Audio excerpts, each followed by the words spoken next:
Hello, everyone. This is the last section of the symposium this morning before heading to the lunch. So we promise to be fast. We want to get the most out of this with your ideas. So this is your time to generate your ideas, suggestions, even questions still. What we have here, three main questions for the future of this project. And there is a QR code, as you can see on the screen, for each question.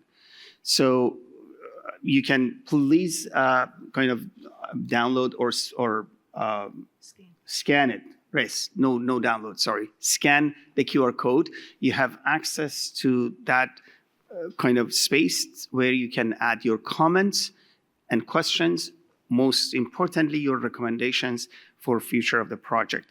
And we have three main questions. Hopefully we can cover each question within the period of 7 minutes or so, 7-8 minutes maximum. And we'll be able to see the questions here. Yes, apparently whatever you type, we are able to see here. There you go. Thank you. I think that's Jeff. No?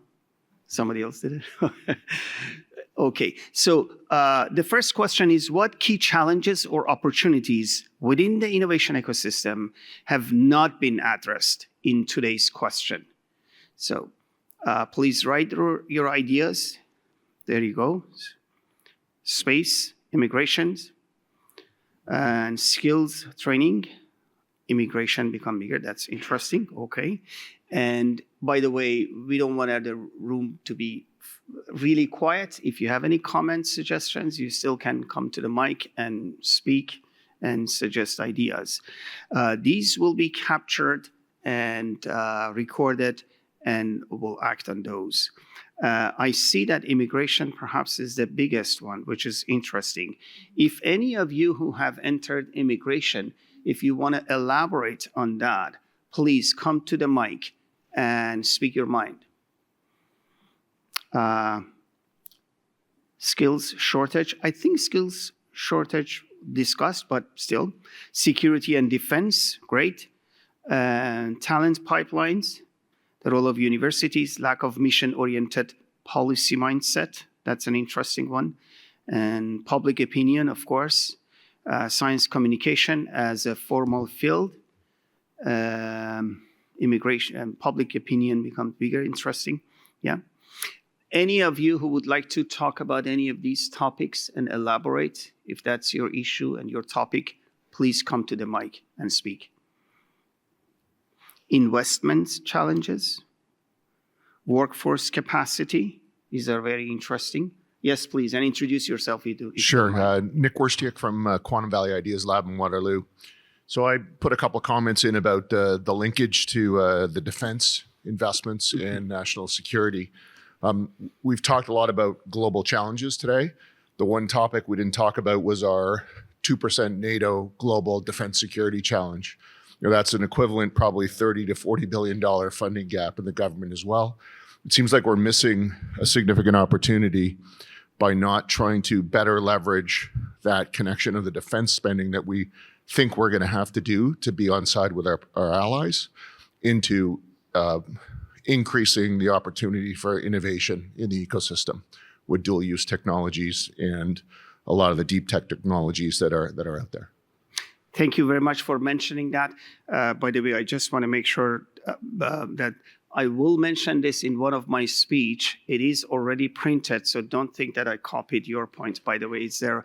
Great minds think alike, but that's a great point. Thank you, and I'm glad that you raised it here for discussions, because this is a very important, how we align that 2.5% gap and 2% commitment integrated into one.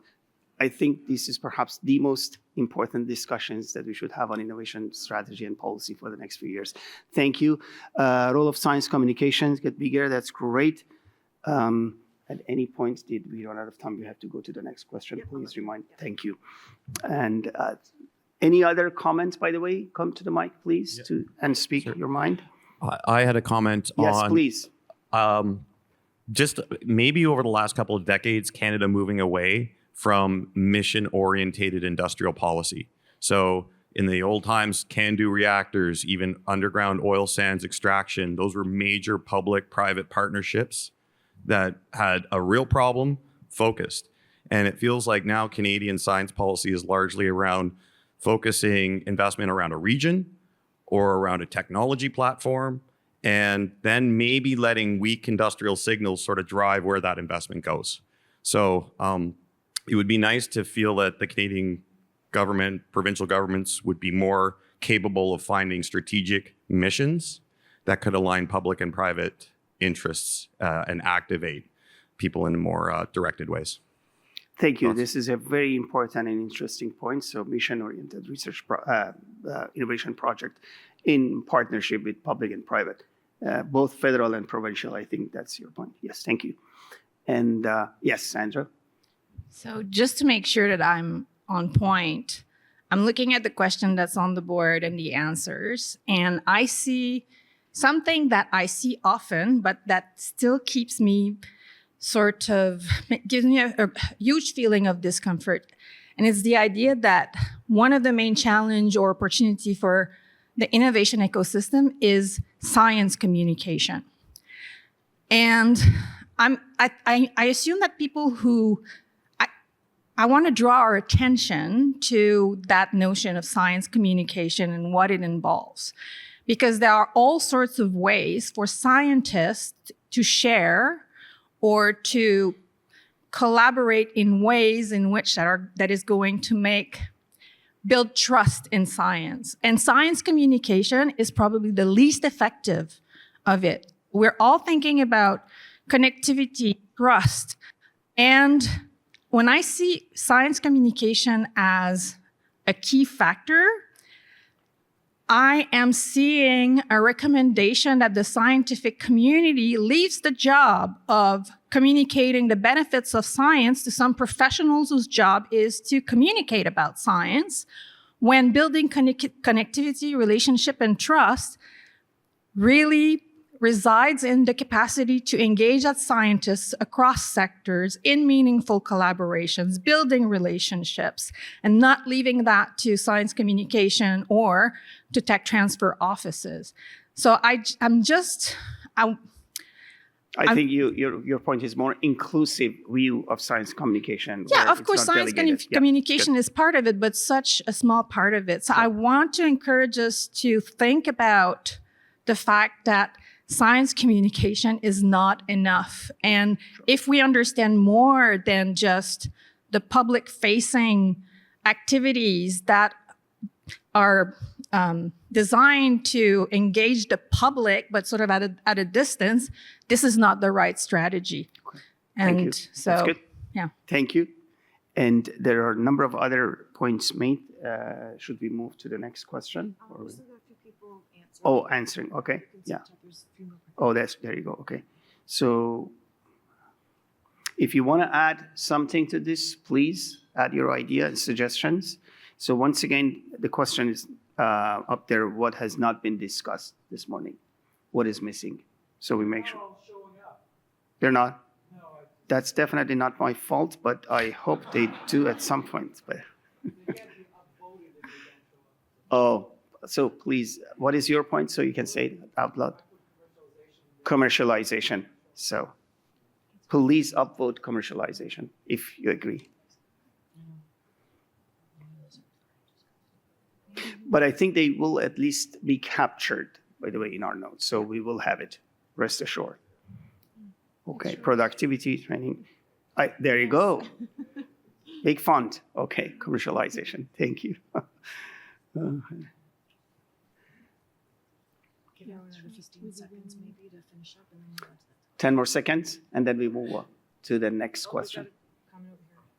I got one more question. Yes, please. Okay, we talk a lot about commercialization, but I don't think we talk about the structure of the Canadian risk capital market. Mm-hmm. And there's an awful lot of emphasis on seed, Series A, maybe funding, and getting those startup ecosystem, and it's very politically sexy to support those.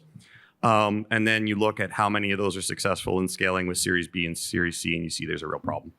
So I'm wondering if my question, I guess there's an observation, is I wonder if our policy is creating an ecosystem of startups that are on a path to being starved when they get to Series B and C. Very good point. Thank you. Okay, so this is, I hope it's saved and captured somewhere. Yeah. Don't lose it. You may want to take a I think picture so. of this, just in case. Thank you all. And now we are going after this picture. We are going to the next question, the second question of this part. Done? Okay, let's move on to the next question. Thank you. So the question is, what specific actions or next steps would you recommend strengthening engagement with stakeholders and impact within the innovation ecosystem? So this is, by the way, keep that in mind. The question is a bit vague and also wide, but focus your answers about the innovation strategy project, how we can do that, how we can engage others. That was definitely not serious. I think building a coalition. Whoever said building a coalition, feel free to come to the mic and explain your idea, what type of coalition you're talking about. I hope it's not political, but we can discuss. Youth outreach, great, and social innovation consultations. Thank you, Sandra, for that. Investment in informal learning, very good, all very good. Yeah.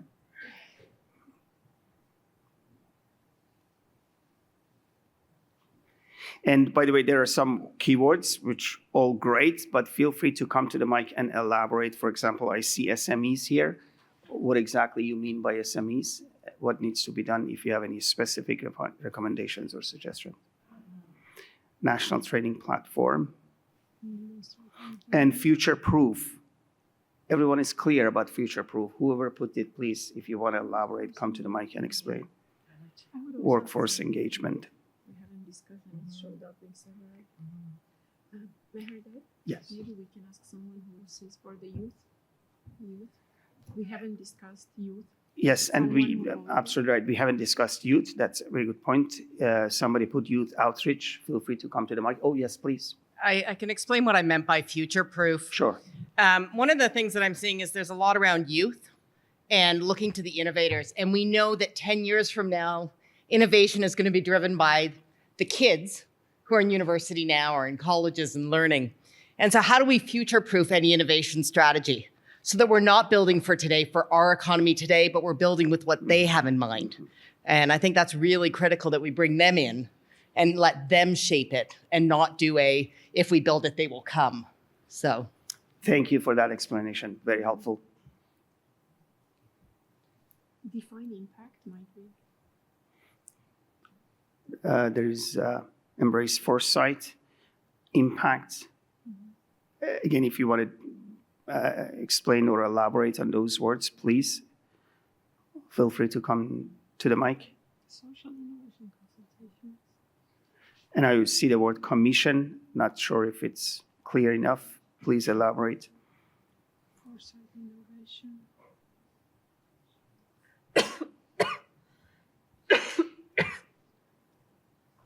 Royal Commission. Okay.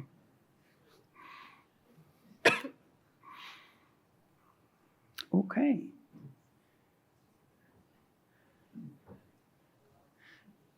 We give another 30 seconds for final thoughts on this, or anybody wants to come to the mic.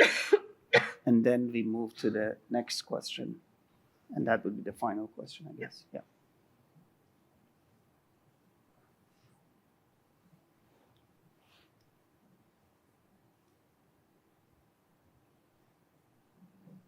Maybe someone with foresight innovation wants to elaborate. Final chance to come to the mic and elaborate on any of these. We can take a picture, perhaps. The word NRC appears. They're nice. They're our partners. Thanks to them. Okay, so we move on to the next, the third question. That is, how do you envision you or your organization's role in contributing to this ecosystem's growth and success?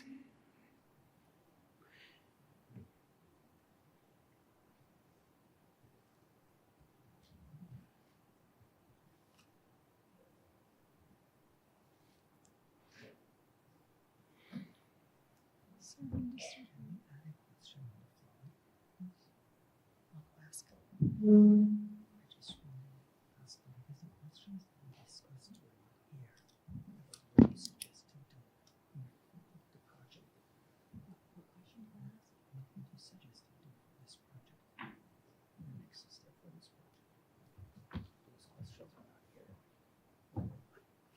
what do we, if I can have the question, what do you want the question to be? What would you recommend this project be next? Okay.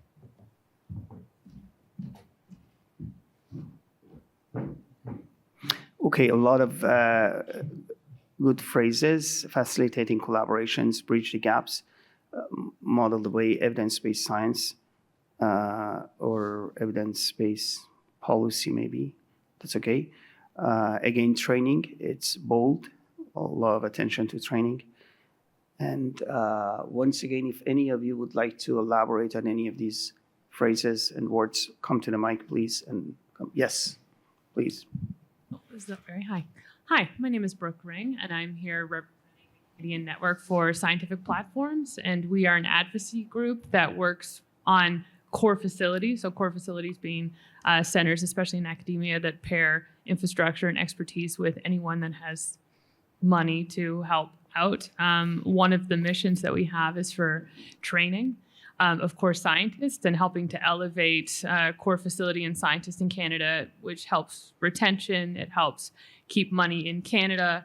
And by building this up, we're hoping to have we work with the government of Canada to try and advise on policy decisions, especially in the CFI stream. So part of our initiation was that goal of getting a Stream 3 funding for infrastructure in Canada in academic senses. And we hope to push that even further by offering training and even setting up a national platform. Thank you for that explanation. Thank you. Very helpful.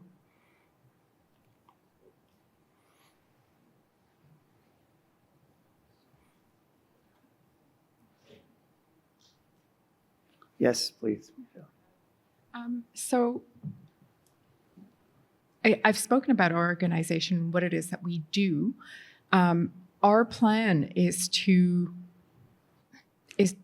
demonstrate the inherent value that we bring, not by requiring massive amounts of investment, but by doing things slightly differently to deliver outcomes. After the break, I was speaking with Rory, about the examples of success that we have, and this ultimately about this lumping together that we've done of our performance in Canada and how we, look like we really underperform. But if we were to tease that apart, we have great examples of success. Canada is a country of many pilot projects. We've had some good pilot projects here and there. And what I'm concerned about is our failure to learn from these projects. I see no retrospective on what has worked well, what we could do better in informing what future pilot projects can look like. But for me, as an organization, I will always be speaking about the value of translational research and really looking at how we're affecting and impacting performance of the ecosystem in which we work by looking at some very, very key metrics and signaling this is what we have done to make things work a little bit better, and this is the impact that we're having on the effectiveness of the system, but then also on stakeholders, and our stakeholders are patients. So thanks. Thank you, Stephanie. Very helpful explanation. Any final thoughts from anyone? Can we get another question here, or no, we can just... It's coming. Okay. So one final question I ask people to edit. Yes, we'll get to that. Please, about the projects. By the way, we will reach out to you to get your feedback and about how this project should be unfolded over the course of next year and what are the recommendations. They put a question here. Please recommend your suggestions for this national conversation on Canada's innovation strategy project for next year. What would you like to see?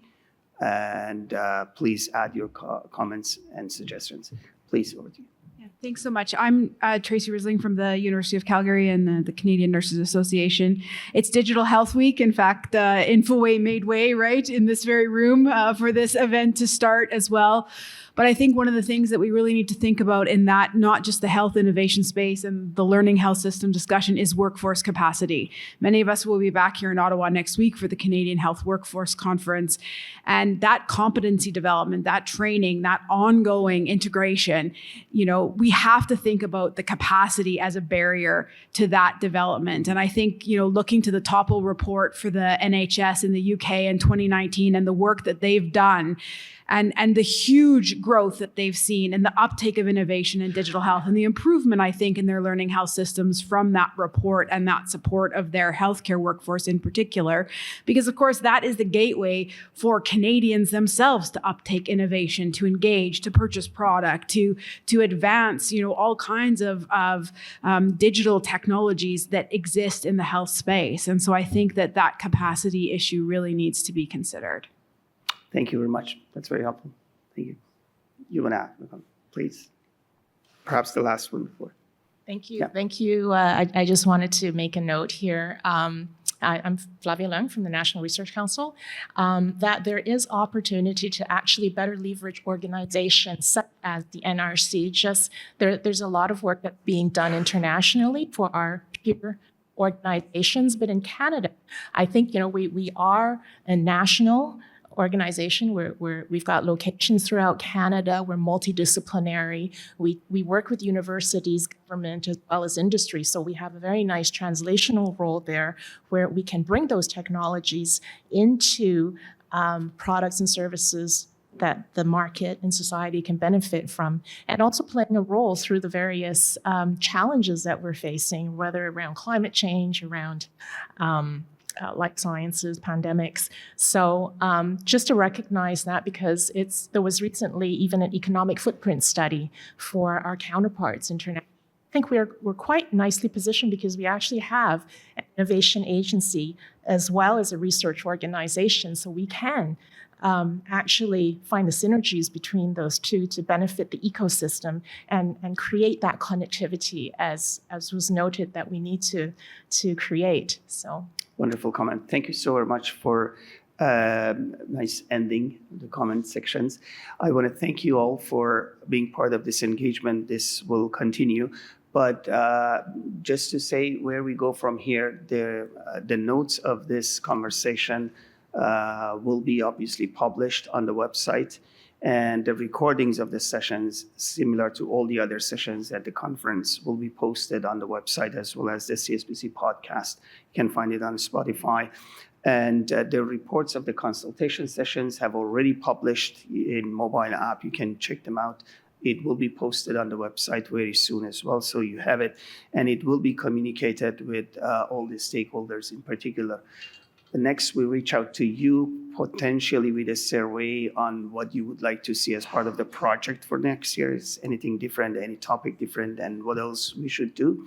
I just want to remind everyone that CSPC has a very small organizations with very limited bandwidth, which is rely on a small staff and but largely on volunteer support. And I want to thank Tatavik and Amy for that engagement. So we are doing all these with a very limited bandwidth. We hope to do more, and we look forward to have your support. This national conversation on Canada's innovation strategy was sponsored, supported by BICAN RX and PEI by Alliances. Thank you for your sponsorship and support. And we will continue this conversation. Please check the website for the editorials, for the reports, and for the recordings and the notes of this session. We will be engaging with you over the course of next few months, and hopefully we have potentially much bigger kind of events on innovation strategy. Once again, merci beaucoup pour votre présence and engagement. And the lunch is in the exhibition room. Please help yourself. Merci.